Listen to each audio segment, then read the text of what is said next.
देखिए आपके मार्केट में डिफरेंट गुड्स और सर्विसेज के डिमांड चेंज होती रहती है, ठीक है। जैसे मिसाल के तौर पे जब मैं छोटा था तो हम लोग इतने एक छोटे साइज़ की चॉकलेट खाते थे, लेकिन जब आप लोग बड़े हुए तो या आप लोग बच्चे थे तो आप लोग काफ़ी बड़े साइज़ की चॉकलेट खाते हैं और रोज़ खाना चाहते थे तो रोज़ खा सकते थे, हमें चॉकलेट्स कभी कभी मिलते थे। इसी तरीके से हमने बचपन में केक बहुत ओकेजनली देखा था, लेकिन अब लोग स्वीट्स के ऊपर केक्स को प्रेफर कर रहे हैं। आप किसी के यहाँ जाते हैं तो स्वीट्स ले जाने के बजाय केक लेके जाते हैं। तो ये क्या है, ये डिमांड शिफ्ट है। पहले डिमांड जो थी वो स्वीट्स की थी, अब जो है डिमांड हो गई है केक्स की। इसी तरीके से पहले लड़कियां जीन्स की पैंट नहीं पहनती थी, अब जीन्स की पैंट पहनती है। तो क्या हो गया, डिमांड शिफ्ट हो गया।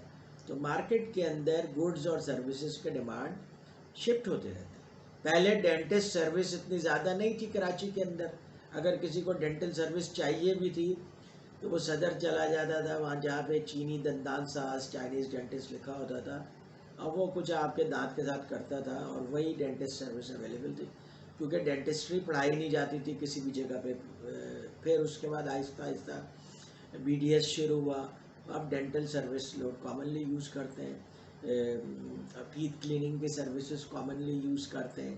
तो ये कि टीथ के ऊपर जो अब कोई आपने उसको फिक्स करना है अपनी जगह पे, वो सारी सर्विसेज आप यूज़ करते हैं।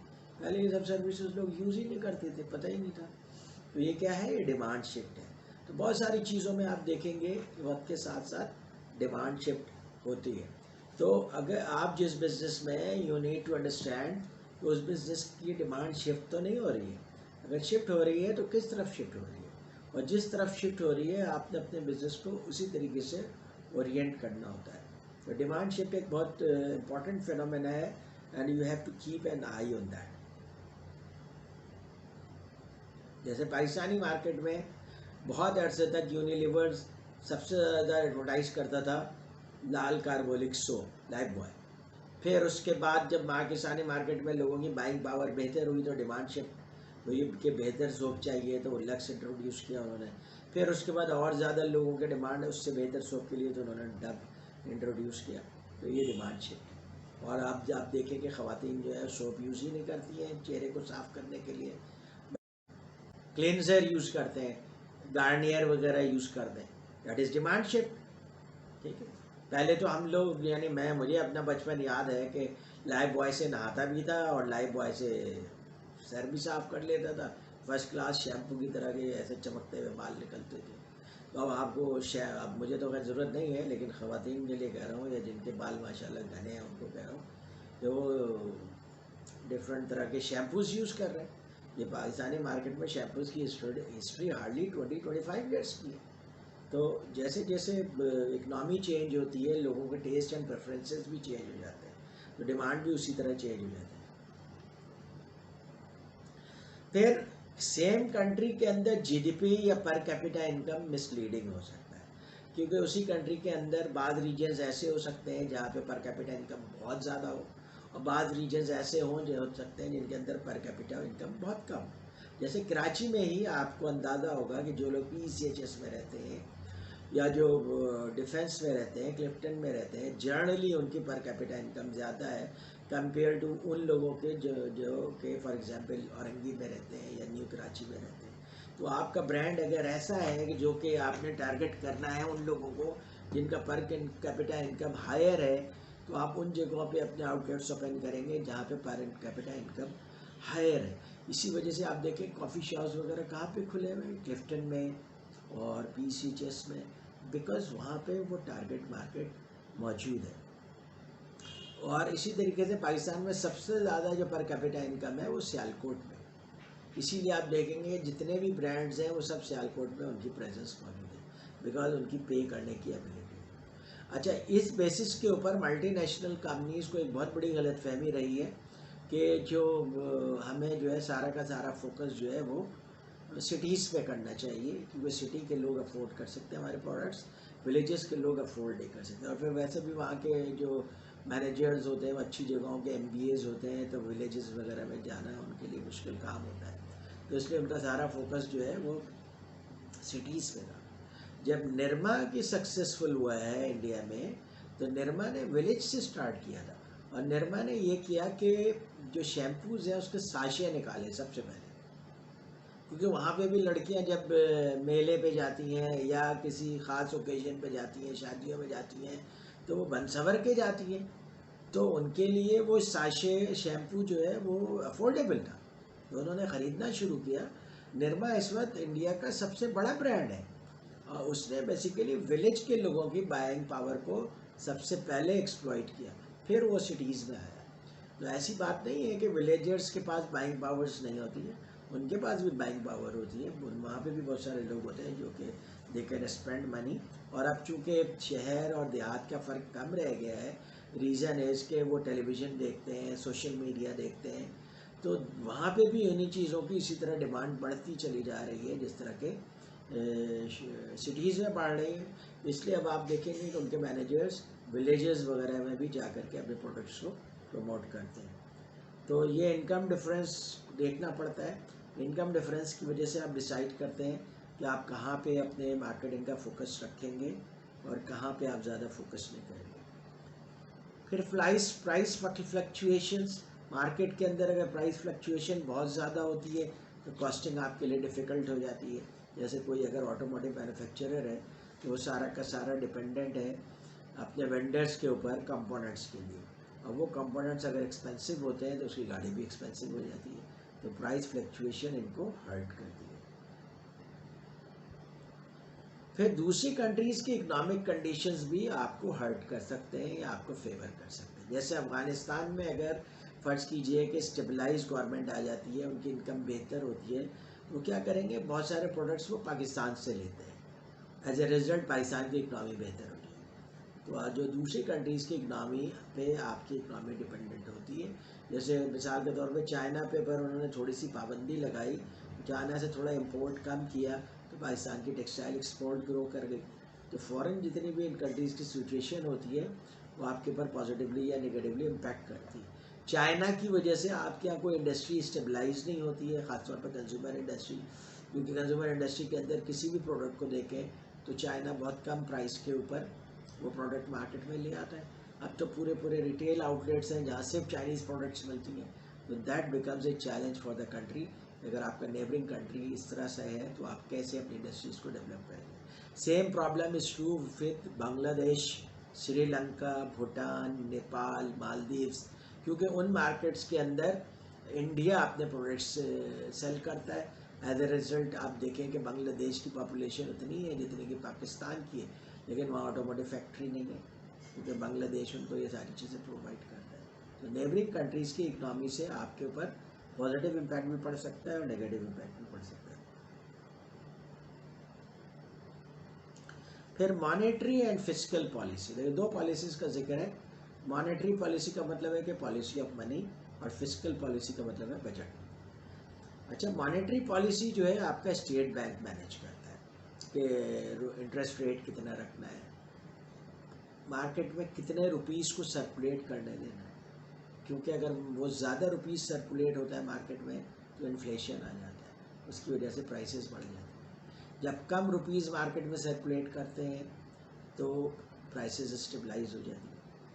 अच्छा, गवर्नमेंट बाद औक़ात अपने एक्सपेंडिचर को पूरा करने के लिए जब कोई ऑप्शन नहीं रहता है तो दे प्रिंट मनी, जब पैसे वो प्रिंट कर सकते हैं, प्रिंट करके वो अपने प्रोडक्ट कंप्लीट कर लेते हैं, लेकिन जब वो पैसे मार्केट में आते हैं तो मनी सर्कुलेशन बढ़ जाती है। जब मनी पर सर्कुलेशन बढ़ जाती है तो इन्फ्लेशन आ जाता है, चीज़ें एक्सपेंसिव हो जाती हैं। उसका हल स्टेट बैंक के पास क्या है कि स्टेट बैंक जो है उसके पास ने एक रिज़र्व रिक्वायरमेंट रखी हुई है बैंक्स के ऊपर, कि आपके पास जितने भी पैसे डिपॉजिट्स किए जाएंगे उसका 20% हमारे पास आप डिपॉजिट कर देंगे या 30% हमारे पास डिपॉजिट कर देंगे। उससे क्या होता है कि मनी सर्कुलेशन मार्केट में कम हो जाती है। जब मनी सर्कुलेशन कम करनी हो तो स्टेट बैंक रिजर्व की रिक्वायरमेंट बढ़ा देता है, जनाब आप 30% ऑफ डिपॉजिट्स हमारे पास रखेंगे, तो मनी सर्कुलेशन कम हो जाती है।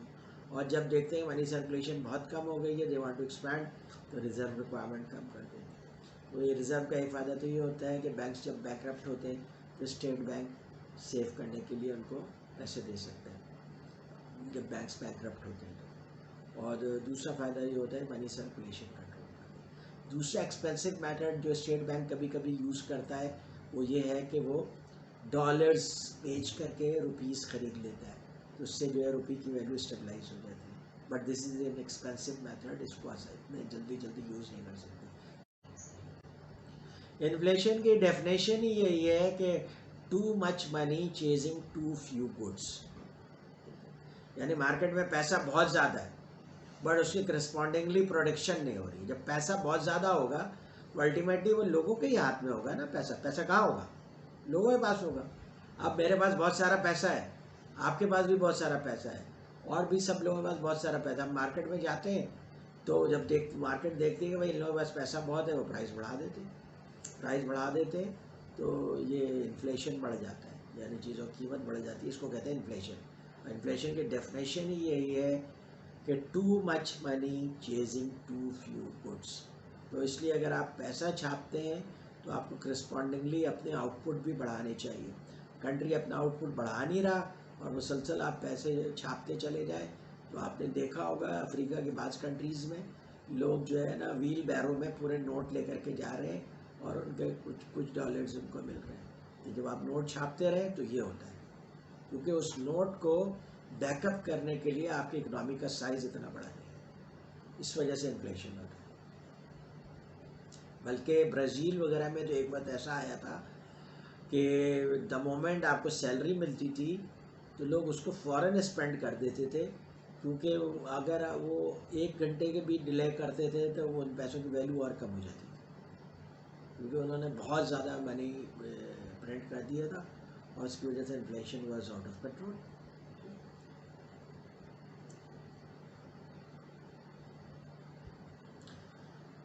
और फिस्कल पॉलिसी बेसिकली आपकी बजटरी पॉलिसी है कि आप बजट में किन इंडस्ट्रीज़ को फेवर कर रहे हैं। जैसे पाकिस्तान में पावर की शॉर्टेज थी तो आपने पावर इंडस्ट्री को फेवर किया, उनको इंपोर्ट्स पे फ्री कर दिया, जितने भी इक्विपमेंट चाहे इंपोर्ट कर सकते थे, ताकि पाकिस्तान में लोग पावर इंडस्ट्री में इन्वेस्ट करें। पाकिस्तान में लोगों ने पावर इंडस्ट्री में इन्वेस्ट भी किया, पावर की सिचुएशन बेहतर भी हुई, लेकिन आपने जो एग्रीमेंट्स किए थे वो ज़ाहिर है कि उसकी वजह से पाकिस्तान को मुश्किल पैदा हो रही है। फिर टैक्स रेट बहुत इंपॉर्टेंट होता है। अगर आपकी कंट्री में टैक्स रेट कम है तो this is an attraction for multinational companies to come and invest in the country.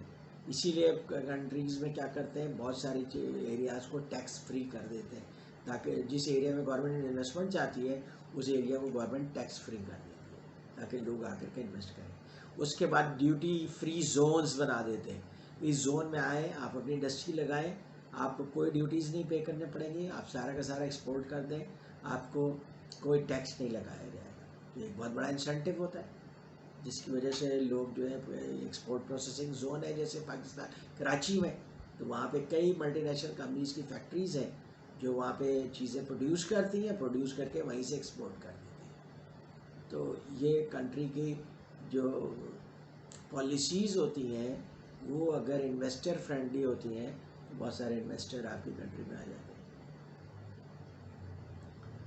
फिर यूरोपियन इकोनॉमिक कम्युनिटी पॉलिसी और ओपेक पॉलिसी, ये डिफरेंट जो है रीजनलाइजेशन के इदारे हैं। आपके साथ मैं रीजनलाइजेशन पे बात कर चुका हूँ कि दुनिया में दो फोर्सेस चल रही हैं, एक ग्लोबलाइजेशन की और एक रीजनलाइजेशन की। तो यूरोपियन इकोनॉमिक कमेटी या यूरोपियन यूनियन जो है वो बेसिकली एक रीजनल फोर्स है। वो क्या चाहते हैं कि वो यूनाइट होकर के जापान, चाइना और अमेरिका का मुकाबला करें, इसलिए आपस में उन्होंने ट्रेड को फ्री कर दिया है, मैन पावर के फ़्लो को फ्री कर दिया है, लेकिन दूसरी कंट्रीज़ के लिए रिस्ट्रिक्ट कर दिया। एज अ रिज़ल्ट क्या हो जाता है, जब ये यूरोपियन यूनियन कंबाइंड होते हैं तो उनकी पॉपुलेशन और इकनॉमी साइज़ उतनी ही हो जाती है जितनी कि अमेरिका की है। So they can compete with America या इस तरह की सुपर पावर्स। तो इसलिए इस तरह की यूनियंस बनाई जाती हैं। दुनिया में ऐसे बहुत सारी यूनियंस हैं, सार्क है, नाफ्टा है, मर्कोसर है और बहुत सारी यूनियंस हैं। उनका मकसद यही है कि रीजन के अंदर जो है वो इकोनॉमिक एक्टिविटी को तेज़ करें और रीजन के बाहर से जो फोर्सेस आती हैं उनको रिस्ट्रिक्ट करें। तो इसलिए आप देखें कि टोयोटा क्या करता है कि इन फोर्सेस को मुकाबला करने के लिए उसी कंट्री में जा कर के इन्वेस्टमेंट कर देता है, उसी कंट्री में जाके फैक्ट्री लगा देता है। जैसे अमेरिका ने टोयोटा के ऊपर, जापानीज ऑटो मैन्युफैक्चरर के ऊपर वर लगाया था, VER, वॉलंटरीली एक्सपोर्ट रिस्ट्रेंट। तो जाहिर है कि वो वर्ल्ड ट्रेड ऑर्गेनाइजेशन का WTO का सिग्नेटरी है, तो वो इम्पोर्ट एक्सपोर्ट्स को पाबंदी तो नहीं लगा सकता, लेकिन उन्होंने ट्रेड नेगोशिएशंस के ज़रिए जापान से कहा था कि भाई आप लोग इस क्वांटिटी से ज़्यादा गाड़ियाँ मत एक्सपोर्ट किया करें, क्योंकि उससे हमारे ऑटोमोटिव मैन्युफैक्चरर हर्ट होते हैं। तो वो जाहिर है कि वो लीगल तो नहीं था, लेकिन वो एक वॉलंटरी अरेंजमेंट था जिसको जापान ने रिस्पेक्ट किया। लेकिन जापानीज़ ने जब देखा कि मार्केट उससे ज़्यादा है जितना वो एक्सपोर्ट कर रहे हैं, तो टोयोटा वहीं चला गया, होंडा वहीं चला गया, और टोयोटा ने एक काम ये किया कि फोर्ड के साथ जॉइंट वेंचर कर लिया। अब वो कंपनी जापानीज़ है या अमेरिकन, या अमेरिकन डिसाइड करते रहे, but now they have access to the market. तो इस तरह से आपको इन चैलेंजेस को मैनेज करना पड़ता है। ओपेक आपको पता है क्या है OPEC? Organisation for petroleum exporting companies, जिसके अंदर 15-16 मेंबर्स हैं। तो वो डिसाइड करते हैं कि पेट्रोल की प्राइस क्या होगी, और उन्होंने ये रखा हुआ है कि हर कंट्री का कोटा रखा हुआ है कि हर कंट्री इतना पेट्रोल सप्लाई करेगा, पेट्रोलियम प्रोडक्ट सप्लाई करेगा, जो डिफरेंस है वो सऊदी अरेबिया सप्लाई करता है। इस तरीके से उन्होंने एक कार्टेल बनाया हुआ है ताकि ऑयल प्राइसेस को स्टेबलाइज कर सके मार्केट के अंदर। बट अब दुनिया में ऑयल की जो रिक्वायरमेंट है वो कम होती जा रही है। ऐसा लगता है कि अगले 10, 15, 20 साल में ऑयल की रिक्वायरमेंट बहुत कम हो जाएगी। रीज़न ये है कि पावर के लिए लोग सस्टेनेबल एनर्जी की तरफ जा रहे हैं, और गाड़ियों के लिए भी वो इलेक्ट्रिकल एनर्जी के लिए तरफ जा रहे हैं, और इलेक्ट्रिकल एनर्जी को प्रोड्यूस करने के लिए वो विंड टरबाइन और हाइड्रो पावर और सोलर पावर, इस तरह के ऑप्शंस पे जा रहे हैं, सस्टेनेबल एनर्जी ऑप्शंस पे जा रहे हैं, न्यूक्लियर एनर्जी पे जा रहे हैं। तो इसलिए फ्यूचर में ओपेक का रोल इकनॉमी में कम होता हुआ नज़र आ रहा है। तो that will become a challenge. क्या चैलेंज बनेगा? PSO क्या करेगी फ्यूचर में, आपके PPL क्या करेगी फ्यूचर में, इस तरह और दूसरे जो ऑयल से रिलेटेड पाकिस्तान के बिजनेसेस हैं वो क्या करेंगे, इंटरनेशनल बिजनेसेस क्या करेंगे, शेल क्या करेगा।